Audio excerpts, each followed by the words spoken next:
s'il vous plaît, parce que bah, c'est vrai que j'ai regardé un petit peu les bios et de temps en temps, bah, c'est vrai que papy, bah, il n'a pas bu, il a des petites choses qui ne collent pas. Alors merci de rectifier, les amis, au fur et à mesure que vous passez sur cette scène.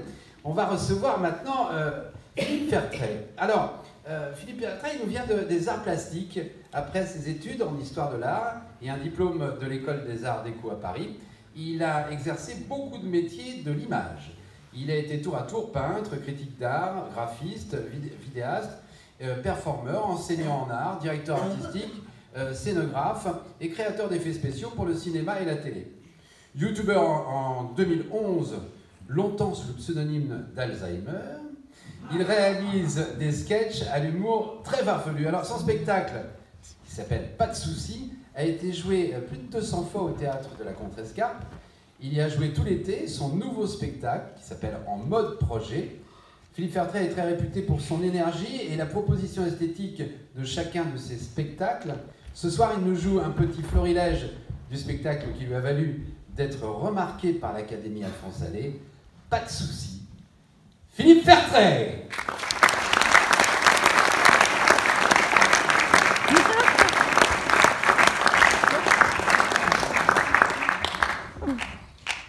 Ça, y a pas de soucis.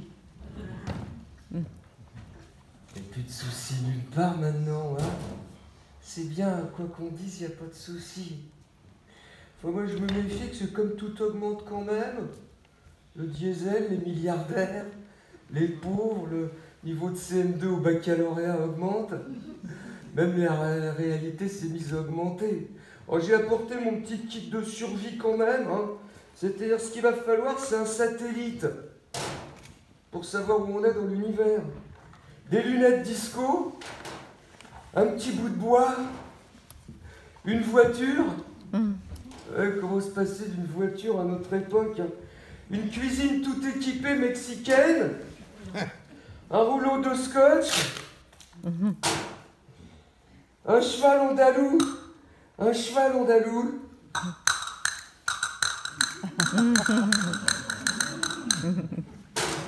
Et puis évidemment, l'inévitable téléphone photo portatif pour dire où on est dans l'univers, hein. Je suis dans le métro, je suis dans le bus, je suis dans le tramway, on arrive à la gare, je suis sur l'autoroute, je redescends dans le métro, je suis en bas de chez toi, j'arrive à la route. Faut mieux prévenir les gens qui sont pas là et qui s'en foutent, hein. À part ça, y a pas de soucis. Enfin, on a quand même affaire au champion du monde de France des virus linguistiques. Le virus, y a pas de souci. Je peux passer par là, s'il vous plaît, pas de souci. J'annule la tarte au citron, pas de souci. Non, je sais pas la carte du magasin, pas de souci. Ça va, toi? Pas de souci. Quelle heure il est? Pas de souci. Passe-moi le sel, pas de souci. T'es sûr? L'autre jour, j'étais au café, je demande au garçon, je lui dis oh, une noisette, un croissant, un verre d'eau, s'il vous plaît. C'est ce qu'il me répond, le type. Pas de soucis.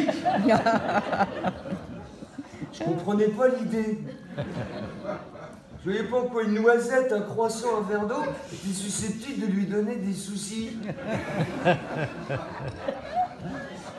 Il aurait pu me répondre avec joie. Et je pense que le type ignorait l'existence de cette phrase. Si on a des soucis. Je les connais, l'origine du virus, y a pas de soucis. C'est un type qui est allé en Amérique, souvent ça vient d'Amérique, les nouveaux virus. Le type il disait je veux aller aux US, je veux aller aux US. Puis il s'est arrêté à New York, le type, comme beaucoup de gens. Il n'est pas allé après. Parce qu'après, ça fait grand quand même, hein. Ouais, c'est pas vraiment où on est, hein. C'est-à-dire, comme disent les architectes, il y a un beau volume, quoi.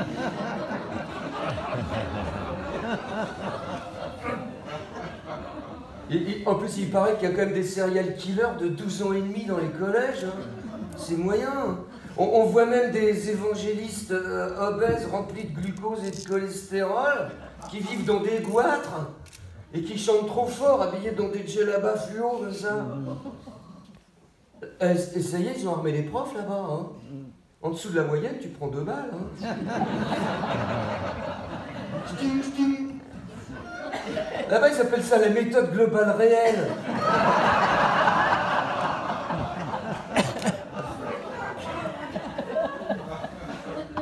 Alors après, évidemment, dans les chaînes d'infos à la chaîne, ils disent oui, mais l'individu aurait été lourdement armé. Ah bon, t'es sûr?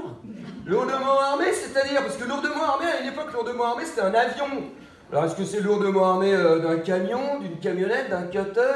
Lourdement armé de quoi? D'une ceinture, d'un bouquin religieux? On sait plus du tout ce que ça veut dire, l'individu serait lourdement armé. En plus, dans les médias, faut reconnaître qu'il y a beaucoup d'individus lourdement armés. C'est sûr. Mais le pire, c'est pas ça, c'est que aux États-Unis, ils ont quand même élu un milliardaire comme président. Hein. Le type est quand même coiffé en potiron écrasé. C'est-à-dire qu'en gros, il est de la famille des cucurbitacéphales. Il paraît qu'il souffrirait de cucurbitacéphalite aiguë. Hein. Ça se sent quand il parle, on a l'impression qu'il pond des œufs. Non, c'est hyper dangereux comme pays. Alors le gars, il est resté à New York, évidemment. Et à New York, les gens sont très cool. Alors partout, il entendait « No worries, no worries, no worries ». Et il les trouvait même trop cool, même. Quand je dis trop cool, bon, c'est entre deux attentats. Hein. Évidemment, c'est sûr que le jour où t'as un Illuminati qui te prend tes deux tours, bon, bah c'est moins cool. Évidemment. Donc le gars, il reste à New York, il dit « No worries, ça sonne bien, je vais ramener ça en France ». Le problème, c'est qu'en français, « No worries », ça donne « Y a pas de souci ».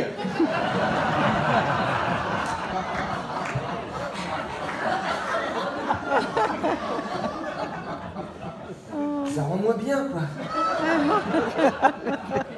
Souvent, ça rend moins bien qu'en Amérique. Les nouveaux virus. Bah si, on est worried, on est worried. Pourquoi ils l'ont pas chopé à la douane, le gars? Ah, il y avait de quoi ficher S, là, sérieux? On n'en serait pas là, au niveau de la langue française. Il n'y a pas de souci. Si, on est worried. On est même très worried, on est de plus en plus worried. Rien ne va, tout va mal. Tout va mal. Ils le disent dans les chaînes d'infos à la chaîne, que tout va mal. Bon, ils le disent en médialecte. Bon, ils ont un parler bizarre dans les chaînes d'infos, et ils ont le droit de rajouter des syllabes. On entend des trucs très ésotériques comme oui, tout à fait, hein. Je me trouve actuellement, eh bien, sur les Champs-Élysées, hein, devant l'Arc de Triomphe. Et on en a rajouté une. Pour l'arrivée des fameux maillots jaunes, hein. L'arrivée très attendue par eh bien, les forces de sécurité. Hein. Ils se sont généreusement précipités pour sécuriser tout ce qui bouge. Hein. Bah si, on est worried, bien sûr. Hein. Alors, évidemment, au niveau de la violence, bon, bah, y a beaucoup d'individus lourdement armés, hein, c'est sûr. Mais ce qu'ils aiment bien dans les médias, c'est nous prévenir qu'il ne faut surtout pas les laisser, ils ont le syndrome de l'abandon. Ça se finit toujours par « ne zappez pas, hein. On revient tout de suite après ça ». Le ça des chaînes d'infos à la chaîne. Le ça, c'est une série de messages citoyens, en fait. C'est-à-dire, c'est des messages qui permettent de relancer la consommation. Il faut toujours relancer la consommation. Hein. Pensez-y, relancer la consommation. Ça occupe, ça fait de l'animation sociale de relancer la consommation. Et surtout, ça permet de s'acheter plein de trucs nouveaux. Ce qu'il faut s'acheter le plus souvent possible, essayer d'y penser, c'est des bagnoles neuves. Elle a énormément en stock, hein. Surtout sur les chaînes de sport. Alors en général, pour nous aider à acheter, ça part d'un bon sentiment, il nous montre une voiture qui roule seule dans une ville vide.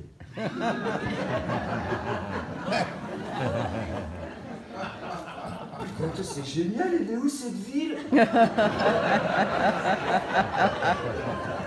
Qu'une voiture! Il n'y a pas de livreur, pas de scooter, pas de trottinette. Il n'y a même pas de piéton. Enfin, les vives là. Et puis alors aussi, dans les messages citoyens, tu peux t'acheter les fameux cornflakes au glyphosate. Ils ont prolongé le bail. Tant qu'ils ne savent pas si c'est cancérigène ou cancérogène, on va le laisser en rayon. C'est le cas de le dire. L'inconvénient des cornflakes au glyphosate, c'est que parfois, dans la boîte, tu retrouves des dents d'agriculteurs lyophilisés. Mais avec le succinate de déshydrogénase, ça masque. C'est un nouveau fongicide. Et bon, les cornflakes, c'est bon pour la croissance. Hein. Pas la croissance des enfants. Hein. Allez pas filer ça à vos mots, malheureux. Non, c'est bon pour la croissance, quoi. La croissance. La croissance.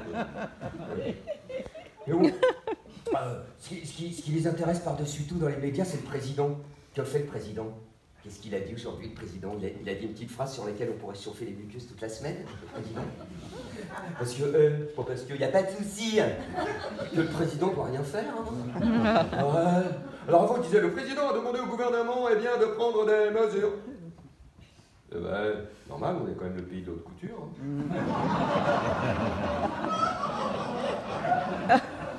Ils ont un petit peu changé la formule. Maintenant, c'est le gouvernement va prendre des mesures drastiques. Drastique? Le drastisme. C'est une sorte de mouvement politique, le drastisme. Moi, personnellement, je critique pas, j'adore les mesures drastiques. À condition qu'il y ait des experts qui nous les expliquent. C'est-à-dire, sur les chaînes d'infos, il y a énormément d'experts. Les experts, l'avantage, c'est qu'ils se disent qu'à l'origine, sont très observateurs. Alors, ils créent des observatoires pour observer toutes sortes de phénomènes ontologiques, socio-analytiques, anthropologiques. L'autre jour, j'ai vu un expert sur une chaîne d'info, la chaîne. Le type, il analysait les conséquences de l'ingestion de pop-corn transgénique par les banlieusards de 3e génération dans les salles de cinéma comme facteur déclenchant d'une furieuse envie d'aller visiter la Syrie. En regardant des films américains. Et ce qui traduit une carence préoccupante en vitamine D chez ces individus. Lourdement armé. Le gars, il a analysé ça toute la journée. Et après, il fait des reportings au gouvernement. Pourquoi? Pour qu'ils puissent prendre des mesures drastiques. Et après, on trouve les experts sur les plateaux télé, au moment des plateaux repas, qui nous expliquent les mesures drastiques. Bon, ce qu'il va falloir, c'est évident, c'est transcender, je dirais, extrapoler, enfin, je dirais... Il va falloir revisiter les masques à gaz au niveau des produits à réfraction préventive. Ce qu'il va falloir, c'est rabattre les bidets à coudre au niveau des manœuvres génitales et sectoriser les arguties, notamment au niveau des bastingages. Alors évidemment, ensuite, on pourra décontingenter les persiflages dans les réduits à usage multiples. Hein, bien sûr, c'est-à-dire déréglementer les parades à diatribe et réhabiliter les logorées dans les agoras. C'est évident, hein. Mais on n'échappera pas à une évaluation des valeurs chromatiques si on veut provoquer une reprise de dégradé, hein, précisément dans les parades à diatribe. Hein. C'est évident. Hein. En général, sur le plateau, il y a un type qui est là, comme ça. Mais de moment, le type, il fait non, mais je suis pas d'accord. Le débat se passe en France, évidemment. Non, ce qu'il faut, c'est agiter les parloirs au niveau des arrière-boutiques, mais sans stigmatiser les têtes de gondole comme vous et vos amis l'ont fait pendant des années. Parce qu'on peut toujours dire, je vais perpétrer les trimarans, seulement si c'est pour le faire au détriment des sous-tables en fer blanc, c'est pas la peine. En fait, il faudra bien les rapatrier, les ustensiles, si on veut extrapoler des tiroirs à charbon.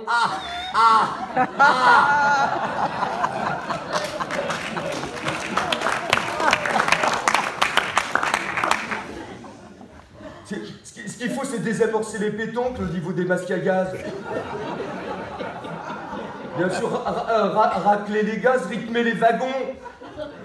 Faut même désamorcer les roues flaquettes dans les volutes à bidet uniquement. Mais il faudra même outrepasser les bonnets de bain. Pourquoi faut outrepasser les bonnets de bain? Parce que ce que les gens veulent, c'est du concret, monsieur, maintenant.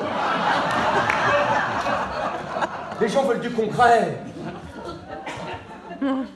Et ensuite, on pourra décarcasser les céphalites, démembrer les escarres, voire même expurger tous les débits d'os. On pourra même décerner des paravents, si on veut. Et puis, maroufler des étagères, surtout les étagères à coin dur. Et alors, après, après, on pourra libérer tous les Rachmaninoff. Alors l'autre, oh, laissez Rachmaninoff en dehors de tout ça, hein. Et puis après, il continue de s'embrouiller, puis heureusement, souvent, il y a une petite actrice qui est invitée pour raconter son dernier film. On dit, alors, et vous? Bah moi, c'est vrai, voilà, c'est vrai que j'ai eu ce problème à un moment donné. Je vais dire, ok, C'est-à-dire que j'étais, bon là, comme ça, qui était très... Voilà. Alors souvent, on parle en dialecte du show business. Le dialecte du show business, c'est du juste voilà comme ça. C'est-à-dire qu'il y a eu cette espèce de besoin, comme ça, de m'éloigner de ma famille au cinéma, parce que c'est vrai que le cinéma est ma famille de toujours. Mais c'est une famille où j'ai tout fait complètement. Donc j'ai tout fait pour partir.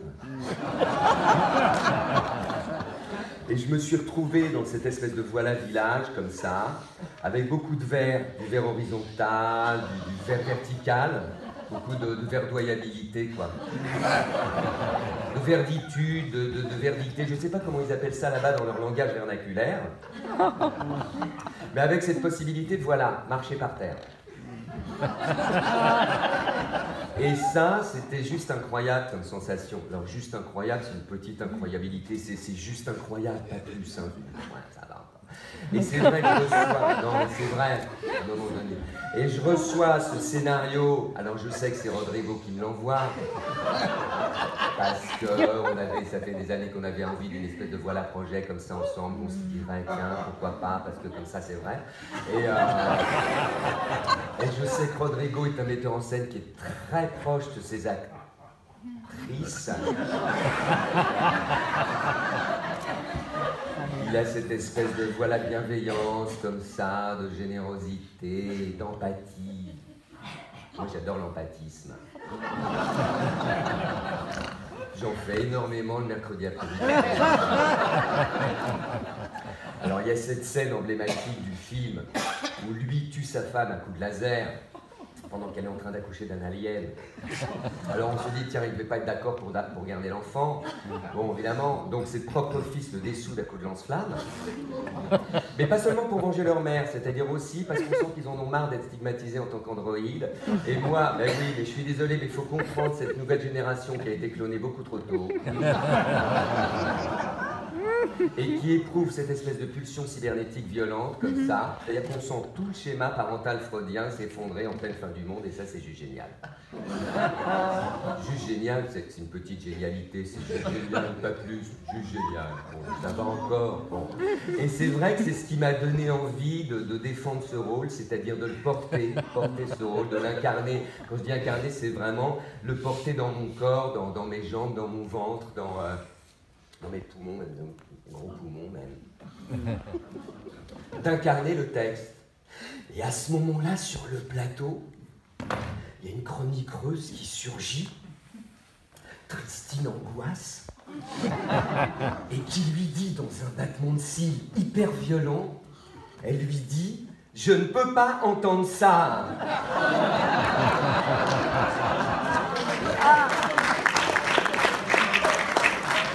Je ne peux pas entendre, l'actrice incarne le texte.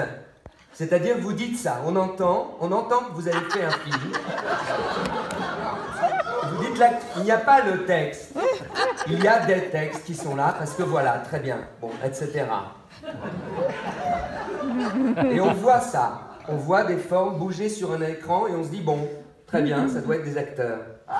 Parce que souvent, dans les films, il y a des formes qui bougent et qui disent des textes. Alors on se dit ça. Mais vous ne parlez pas de la solitude de la lettre le soir au fond des livres. Vous ne dites pas ça. Moi, je ne vous entends pas dire ça. Ces lettres qu'on a mis les unes derrière les autres pour former des mots, avec d'autres lettres qu'elles ne connaissaient pas. Bon, on ne peut pas connaître tout le monde. Très bien. D'accord. Et ces mots alignés les uns derrière les autres font des phrases. Ces phrases sont elles-mêmes alignées pour former des paragraphes qu'on empile dans des tâches qu'on entasse. Vous ne parlez pas de ça, moi je vous entends pas, vous ne dites pas comment c'est fait. Donc je peux pas, moi. Je peux pas, là. Donc quand vous dites l'actrice incarne le texte, qu'est-ce que ça veut dire? Que vous êtes de la viande? Ou que, comme la littérature l'exige, vous êtes de la chair? Dans ce cas, de quel corps parle-t-on? Du corps de la lettre ou du corps de l'être? Je vous demande de comprendre ça, parce que c'est comme ça.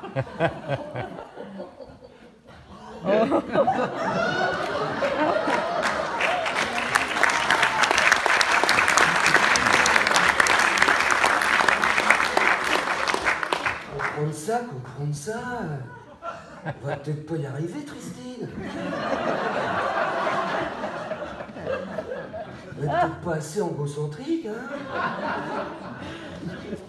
Quand elle parle, On dirait de l'art contemporain. Ça fait le même effet un peu. On n'y comprend rien. Vous êtes déjà rentré dans un musée d'art contemporain? Moi j'ai fait ça l'autre jour, il y avait une conférence sur une installation d'art contemporain. J'avais l'impression de faire rendez-vous en terre inconnue. Le type il était là comme ça. Bon, écoutez, on va essayer de transcender cette espèce de syncrétisme objectal hein, qui s'est installé comme un en soi, comme une évidence, alors que pas du tout. Non, moi je propose une démarche processuelle où on vient inaugurer... J'adore les démarches processuelles. On vient inaugurer un rapport sociétal nouveau, novateur, structurant, hein, mais en interrogeant notre empreinte sociale, hein, notre social graph. Ça veut dire que le satellite s'assume en tant que satellite, en tant qu'avant-garde technologique, hein, il s'inscrit dans une sorte de matérialisme progressiste, il esquisse une diagonale. Moi je vais vous dire ce soir, j'ai envie qu'on soit dans l'esquisse. Et dans le diagonalisme comme vecteur de dynamisation d'un espace collectif tel que cette altérité offre un champ d'action disruptif dans une contextualisation situationnelle qui vient effectivement tenter une réappropriation empirique de l'espace grâce à la projection subjective d'un imaginaire, mais tout en respectant la problématique de la congruence sartrienne et finalement l'entropie nécessaire à toute polysémie critique. Hein, je crois que c'est le minimum. Je crois une fois que cette hypothèse-là est posée, on peut passer la soirée ensemble. Ça veut dire que cette tentative empirique de réappropriation se vit finalement comme une architecture ontologique. Ça veut dire qu'on est dans la déconstruction et la reconstruction. On est chez Derrida, mais on est aussi dans le Bauhaus. Alors ensuite, c'est-à-dire le scotch comme ça, vient apporter une sorte de fragilité essentielle en inaugurant une architecture érectile que vient exacerber la cuisine mexicaine. Donc on est dans la proposition d'une transgressivité dialectique, c'est-à-dire qu'une mise à nu de l'espace qui confine à une sorte de formalisation érotique de l'espace, bien sûr. C'est évident. Et alors ensuite, je prends les lunettes disco et je viens inaugurer ce que j'ai envie d'appeler, que j'allais l'appeler, de toute façon j'allais le dire, hein, ça c'est dit, je veux dire, hein, j'aurais dit de toute façon à un moment donné, je veux dire, c'est ça, j'allais le dire. Non, mais à un moment donné, je crois qu'il faut dire les choses, une espèce de point de fixation chromatique. C'est-à-dire que là, on est dans la dimension pop art de l'installation, on est chez Warhol. Mais pas que. On est aussi chez Rauschenberg, on est chez Liechtenstein, on est chez Spoeri, chez Martial Ress. Moi je vais vous dire, pour le dire simplement de façon prosaïque, on est dans cette France des années 60 qui regarde l'Amérique en se disant mais qu'est-ce qui se passe? Qu'est-ce qui se passe? Que se passe-t-il? Voilà, plutôt c'est ça. Que se passe-t-il? Qu'est-ce qui se passe? Exact! Ici, bravo, il y en a un qui suit. Ici, il ne se passe rien. Il ne se passe rien ici. Il l'a vu avant tout le monde, ici, il ne se passe rien. Enfin, un endroit où il ne se passe rien. Profitons de ce rien quelques secondes.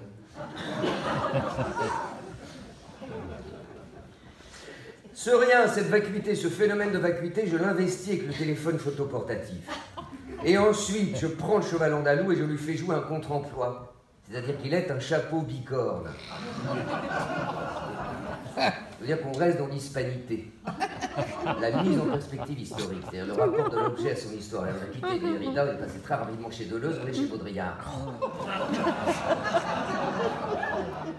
Quand je dis l'hispanité, ça c'est le Front populaire, un petit peu d'anarcho-syndicalisme, beaucoup de fascisme, Durruti, Guernica, Picasso, Malraux, quoi, pour le dire d'une façon name-droppée et vaguement elliptique. Hein? Et alors ensuite, dans une espèce de spontanéité débridée comme ça, je prends la bagnole et je fonce dans la cuisine.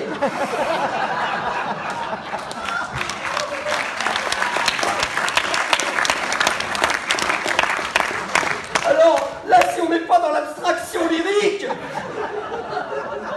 Alors, vous me direz, oui, admettons, on était plutôt venu pour de l'abstraction géométrique, on va pour le lyrisme. Mais alors, et ton rapport à la nature? Mon rapport à la nature... Il est là, c'est-à-dire il est là, j'ai envie de dire, d'ailleurs j'allais le dire, je vais le dire, je veux dire que ça sera dit, je veux dire. Il est dans la mise en dialogue, la dialogisation directement entre le satellite, l'avant-garde technologique, l'esthétique industrielle, L'utopie prométhéenne.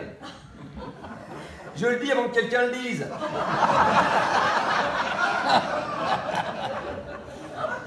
Et l'archaïsme de cet objet, ab origine. Donc là, on est en pleine postmodernité, là, vous serez d'accord avec moi. Sur cette table, on est en pleine postmodernité. J'ai envie de dire, d'ailleurs je vais le dire, j'allais le dire, on est même dans une hyper-contemporanéité. J'essaye de finir tous mes sketchs avec ce mot-là. Merci, bonsoir.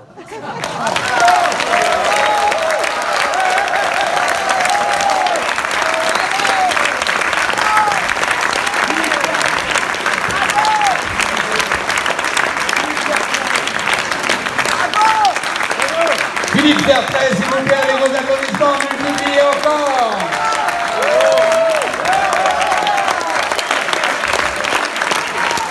Ah, le moins qu'on puisse dire, c'est quand c'est expliqué simplement, on comprend tout.